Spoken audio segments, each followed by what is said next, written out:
دي جيمس رمزي ماكدونالد كان أول رئيس وزراء بريطاني اشتراكي ومعاديا نشطا للحرب العالمية الأولى.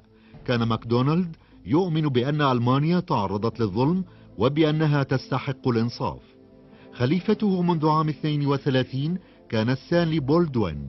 كان هادئا تنقصه قوة الشخصية، وكان يرفض الفزع من جراء عدوانية هتلر، ويعتقد بأن فرنسا مصابة بعقدة الخوف. إذا كانت السياسة البريطانية يقررها رجال اعتقدوا بأن ألمانيا تستحق معاملة أفضل ويرفضون الانزعاج من هتلر، فإن السياسة الفرنسية كانت تقررها عواطف أكثر تعقيدا. شعر الفرنسيون بتهديد واضطهاد ألمانيا لهم، لكنهم كانوا غير قادرين على القيام بأي عمل ضد النازية. رفضوا القيام بأي عمل بدون مساعدة بريطانيا. كانوا مقتنعين بأن الحرب قادمة، إلا أنه لم يكن بالإمكان عمل شيء. نظرتهم للعالم عبرت عن نفسها بشكل مادي. قام الفرنسيون بتخصيص مبالغ ضخمة من المال في النصف الثاني من الثلاثينيات لبناء خط ماجنل. سمي نسبة إلى وزير الدفاع الفرنسي الذي ابتدع الخطة. كان الخط عبارة عن تحصينيات معقدة ومتطورة، امتد من سويسرا إلى لوكسمبورغ والحدود البلجيكية، وصمم لإيقاف أي هجوم ألماني. نقطة الضعف الكبرى في الخط أنه لم يمتد عبر الحدود الفرنسية الغربية بأكملها. كان عملا غير لائق سياسيا أن يتم مد التحصينات ضد بلجيكا الدولة الصديقة والمحايدة. استحكم حوالي نصف مليون جندي فرنسي في مدن حربية تحت الأرض، وعملوا في مخازن الأسلحة والغرف المحصنة تحت الأرض والطرق وسكك الحديد تحت الأرضية. قوة خط ماجنل عكست العقلية الاستراتيجية الفرنسية. الناس الذين ينظرون إلى المستقبل كثيرا لا يشاهدون سوى ماضيهم، ولم يكن بمقدور فرنسا أن تتخيل حربا مستقبلية لم تبدأ بهجوم ألماني من الغرب. فيما قامت ببناء جدارها في الغرب، أقامت فرنسا تحالفات دفاعية في الشرق. لكن مع أي دول أقامت فرنسا هذه التحالفات؟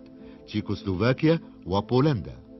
كانت دولا صغيرة وضعيفة، وكانت هناك حسابات تصفية بينهما وبين هتلر. كانت فيها أقليات ألمانية ومستولية على أراضٍ ألمانية. كانت بولندا غير مستقرة، وكانت لديها أوهام القوة العظمى. هذه التحالفات كانت ستجر فرنسا إلى الحرب بدلا من إعاقة ألمانيا.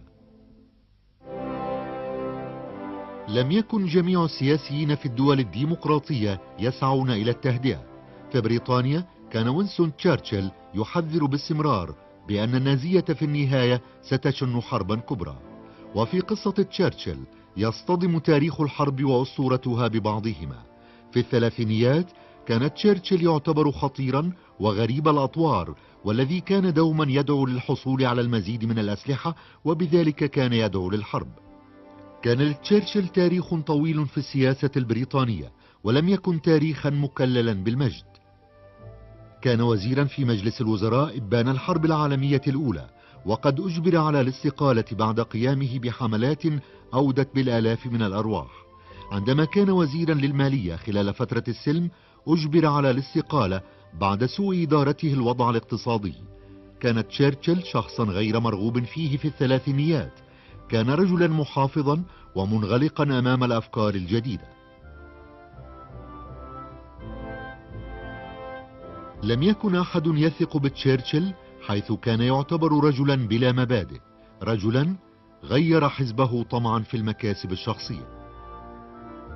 إذا كان التاريخ قد برأ تشرشل، فيجب إدراك أن بريطانيا تخشاه، وبدا الأمر واضحا للحكومة البريطانية، واندفعت للتعامل مع هتلر بكون ذلك الوسيلة الوحيدة للتقدم للأمام. في مايو عام 37 أصبح نيفيل تشامبرلين رئيسا لوزراء بريطانيا. يحظى تشامبرلين بمكان حزين في تاريخ الحرب.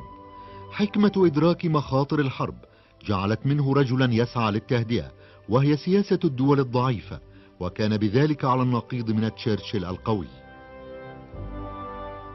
إذا كان علينا أن نحكم على هذا الإنسان، دعونا نسأل أنفسنا بدورنا: ألا يحاول الناس العقلاء عمل كل شيء لتجنب وقوع الحرب؟ هل علينا حقا أن نسير وراء دعوات تشرشل؟